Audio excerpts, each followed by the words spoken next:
So, quite a bit happened in Detroit sports this week. The Tigers got themselves right back on track to end the week. The Pistons officially control their destiny going in and have everything clinched, making next week for the Pistons kind of meaningless. And the Wings, I'm just so fucking embarrassed to be a Wings fan. Just less said about this week, the better. So let's see how Detroit sports fared this week. Just what a fucking embarrassing week for the Wings. Just absolutely fucking embarrassing. I mean, this embarrassment of a week began with Todd McClellan calling out the entire team for their lack of effort and saying the shit that they're teaching them right now shouldn't be taught at this point in the season. And yet, this is what we're doing. And how did the Wings respond with that against Pittsburgh? By completely no-showing against the Penguins. Mainly going down 3-0 early right off the bat. All I say to Wings is, good job. If you were trying to prove him wrong, proving him right is not the way to do it. Like, if anything, how you played against Pittsburgh, you just proved McClellan right. By showing no effort against fucking Pittsburgh. And the most frustrating part about the loss to Pittsburgh is all the outside help you needed happened, and you couldn't take advantage of it. Alright, this is why you don't rely on outside help to make the playoffs. Because every time you do get it, you somehow fumbled the bag. But of course, that game against Pittsburgh was the last game of March. And in the first game of April, the Wings all of a sudden remembered how to play hockey, and they beat the Philadelphia Flyers in Philly. Which is not really easy to do, because it's Philadelphia fans. But they got the job done and beat the Flyers, and to draw themselves within a tie for the final spot. Of course, Ottawa would have tiebreaker over Detroit because of regulation wins. But of course, Detroit had two big games over the weekend on national television against the New York Rangers. The Rangers team had nothing to play for, and then the Minnesota Wild. And how did the Wings respond in both games? Well, the game against the Rangers, they completely shit the bed and imploded. Pretty much effectively got shut out, even though the Wings did get a goal in the final 30 seconds of regulation. All that goal did was just make the game look a lot closer than it actually was. Because did that goal against the Rangers help the Wings come back and win? Absolutely not. So yeah, that was pretty fucking embarrassing. And again, Wayne's even had the outside help they needed to get it done. To increase their odds for the playoffs. And they still couldn't take advantage. And then the game against the Wild. This game was a frustrating loss in more ways than one. Well, the Wayne started the game off on a great foot. Getting a goal within the first 2 minutes. And then the Wild responded in the second period by having a 4-goal second period. And the Waynes were down 4-1 after 2 periods. And then the Waynes decided in the third period they would only play in the final in like 5 minutes. As they were able to tie the game in the third period, so they learned how to play for like 5-10 minutes. And moments after Patrick Kane tied the game, Patrick Kane also cost the Waynes the game at the same time. Because moments after Kane tied the game, Patrick Kane would then go on and take one of the stupidest tripping penalties I've ever seen, and deliberately tripping Quinn Hughes. Like, he didn't even try to make it look like an accident. It was deliberate as all hell. I mean, what do you think was going to happen? Of course the refs are going to call that 100% of the time. And wouldn't you know it? As soon as Minnesota goes on the power play, Kaprizov gets the game-winning goal in regulation, and the Waynes lose. All I say to Waynes is you can't play like dog shit for 2 periods and then expect to win in the third. That's not how this works. And the Waynes' playoff hopes are pretty much all but fucking dead, because now they're 2 points out. They're a game back with 5 games remaining on the schedule. And it's not really an easy schedule next week, because you got the Blue Jackets and the Flyers on next week. And those are 2 teams you're contending with for possibly a spot in the playoffs. And then you got New Jersey in the mix. And also, those 3 games next week are potentially the Waynes' final 3 home games of the season. Because the week after, the last 2 games are on the road in Tampa Bay and Florida. Against the Panthers. But yeah, this was just a very fucking embarrassing week. This team has become an absolute fucking embarrassment. Like, at one point in the year, they had an 81% chance of making the playoffs back in, like, January before the Olympic break. Now this team is staring at the barrel of missing the playoffs for the 10th straight year in a row. You want to know what makes this streak even worse? The fact that now the Waynes hold the longest playoff drought in the NHL now. Since the longest drought previously held by the Buffalo Sabres is over, since the Sabres also clinched a playoff spot with the Waynes losing on Saturday to New York. And the Waynes also, and the Montreal also clinches a playoff spot thanks to Detroit losing to Minnesota. Yeah, that's pretty fucking embarrassing. I mean, honestly, at this point, I think it's honestly time to cut ties with Steve Yzerman. Like, we should not be at this point after 7 goddamn seasons in the Masterplan. Because this is definitely not working. Wait, there's a possibility Yzerman might get moved to President of Hockey Operations and Chris Draper goes to GM next year? The hell does that accomplish? So now moving on to the Tigers. Well, the Tigers, their series in Arizona was an embarrassing sweep. Mainly the first game they went down 8-0, even though the Tigers tried to come back by scoring 6 runs. Arizona would add a 9th run in game 1 and put the game out of reach and call game. And then the second game was more frustrating because the Tigers went up 5-1 in the 8th inning. Like in the 8th inning up 5-1, the Tigers had a 96.4% chance of winning the game. And what happened in the 8th inning? Oh, the Tigers decided to do their best Red Wings impersonation by completely collapsing. Mainly giving up 6 runs in the 8th inning to lose the game 7-5. Wow. That's how you know how embarrassing the Waynes are. When the Tigers look at the Waynes collapse and be like, you think that's bad, bitch? We can do worse than that. So yeah, in other words, that comeback had less than a 4% chance of happening for Arizona. And then the sweep got capped off with Arizona winning 1-0. Yeah, that's pretty embarrassing to lose a game 1-0 when you do everything defensively to win the game, but your offense goes ice fucking cold. But of course, the Tigers bounce back, of course, with their first home series of the season for opening week. And no matter what anybody says, opening week in Detroit is a national holiday.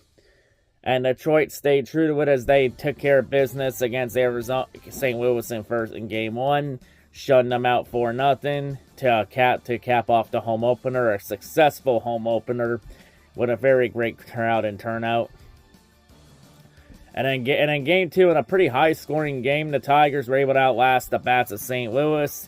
In a game that got called short 2 outs early in the 9th because of rain, with the Tigers up 11-6. As turned out in that game, you only need 25 outs to win. As the refs just simply got fed up with the rain and said, yeah, fuck this. St. Louis ain't coming back. Tigers win. But sadly, the Tigers could not get the sweep, as they fell to St. Louis in a pretty normal game 4-3. As Tigers had a chance to tie it up, but they just fell short. But hey, a great way to bounce back after dropping that series in Arizona. So yeah, Tigers avoid losing back-to-back series, and they win their first home series of the season, getting it done. So yeah, Tigers are slowly getting things back on track. So yeah, great job there by the Tigers to get it done. And but sadly, this comes at a cost though, as the Tigers lose Justin Verlander after their first Arizona game when Verlander got shelled and had a pretty bad return. And now Verlander's on the 15-day IL list for hip inflammation. So Verlander's out for 2 weeks. Just as soon as he came back, he is now gone for 2 weeks. Damn it. Well, we'll time to make do without him for 2 weeks. The good news is baseball season's so long, the season's not a sprint, it's a marathon. And we're barely just getting started. Like, we're barely 10 games into this 162-game marathon. Detroit basketball! And now we get to the Pistons this week. And, well, this week got off to a bit of a rough start against Oklahoma City, mainly because the Pistons had none of their starters in. Like, honestly, I'll just say this. If the Pistons meet the Thunder in the finals, I'm not afraid of them. I'm pretty confident that the Pistons could beat them, even if they lost to Oklahoma City Monday. Because here's the thing, though. Look at the Pistons roster. Pistons had all their starters were pretty much out for this game. Like, they're effectively sending out second and third stringers. Effectively the equivalent of a fucking G League team. So the Pistons pretty much had their second and third stringers in for this game. And the Thunder needed overtime to beat them. And Al Shida needed to drop 47 to even give the Thunder a chance at winning this game. Like, honestly, that's just how fucking overrated the Thunder are. I'm not scared of Thunder. The Thunder are not as hyped up as everyone says they are. They're overrated. Like, if the Pistons had their starters in for that game, the Pistons would have wiped the fucking floor with the Thunder. Like, I'm very confident if we face the Thunder, we could beat their ass in the finals. San Antonio, that's a different story. San Antonio might be more of a challenge. And I might prefer more of a challenge. Plus, also, if we get San Antonio, then it's a battle between me and Marco Averis for the big one. For 7 games. But anyway, moving on, though. The Pistons would bounce back easily as they took care of business and handled the Raptors pretty easily. In a game that could potentially be a playoff preview, depending on how the Raptors do in that play-in tournament if they make it and if they're forced to do it. And of course, with the win against the Raptors, the Pistons would officially deny Cleveland any chance of coming back as the Pistons clinched the Central Division for the first time since 2008. Oh, by the way, the last time the Pistons clinched the Central Division, they made the Eastern Conference Finals that year. They even won playoff series that year, too. I'll be honest here, normally I would be happy about a division title win, but not really for NBA because division titles are kind of fucking meaningless in the NBA, especially when it's best record that gets seeded, because the divisions have truly meant something in basketball. Then why the hell are the top 3 seeds not the division leaders? Like, I mean, only the top 2 are division leaders. Like, and then I don't know, maybe divisions will mean something in a couple years when we have the realignment once Seattle and Vegas come into the league, and either Memphis or Minnesota come into the East. Time will tell there. And then speaking of Minnesota, though, that's who the Pistons' next game was against Minnesota. As the Pistons end up in a dogfight with the Timberwolves, but the Pistons took care of business and swept the Timberwolves. And I keep this in mind, originally I wasn't even going to talk much shit against Minnesota. But then a bunch of Viking fans decided to chirp the Pistons and try and run their mouth about it, and then it ended up backfiring on them when the Pistons end up getting the job done. Some even trying to say the Pistons only won because the Timberwolves didn't have Ant-Man. All I say is, well, we haven't had Cade Cunningham for about 2 weeks. So that cancels out, so that injury excuse is no longer valid, especially at this point in the season. You got what you got. Step up or step aside. So originally, I wasn't even going to do any trash talk videos on Minnesota sports teams. But since some Minnesota Viking fans want to come in and run their fucking mouth again, now I gotta put Minnesota fans in their fucking place again. And keep this in mind, I don't do just trash talk videos on football. I also do it on basketball, hockey, and baseball. Which means, Minnesota fans, there are a million different ways I can fucking break you and get under your skin. And I don't need the Vikings to do it. And keep in mind, out of your 4 pro sports teams, there's one I haven't done yet. And that video's coming out later today. I wasn't gonna do it, but because you all decided to run your mouth, you gave me no other choice. And oh, by the way, get used to the Pistons beating the shit out of the Timberwolves, especially if you end up being the ones that come to the Eastern Conference. It'll be, all I say is, please NBA, let it be Minnesota that comes in here so we can beat the shit out of Minnesota 4 times a year instead of 2. As Minnesota fans, you think it's this bad now? Oh, wait if you end up becoming the one that comes to the East, because I got a real eye-opener for you. And in the Pistons, of course, they wrapped the week up with a game in Philadelphia. And it was a win and clinch game for the Pistons, because if the Pistons handled their business against Philadelphia, they would clinch the 1 seed in the Eastern Conference and get home court advantage throughout the Eastern Conference playoffs. And how does the Pistons respond in this first win and clinch game? They respond with it by a good old belt-to-ass whooping against Philadelphia, especially Tobias Harris getting the last laugh on Philadelphia. All I say to Philadelphia fans is, yeah, keep booing Tobias Harris and keep saying he sucks when he fucking owns your ass. Even talking so much shit to you and backing it up on the court. Mainly telling Philadelphia fans to get themselves ready for the fucking play-in tournament.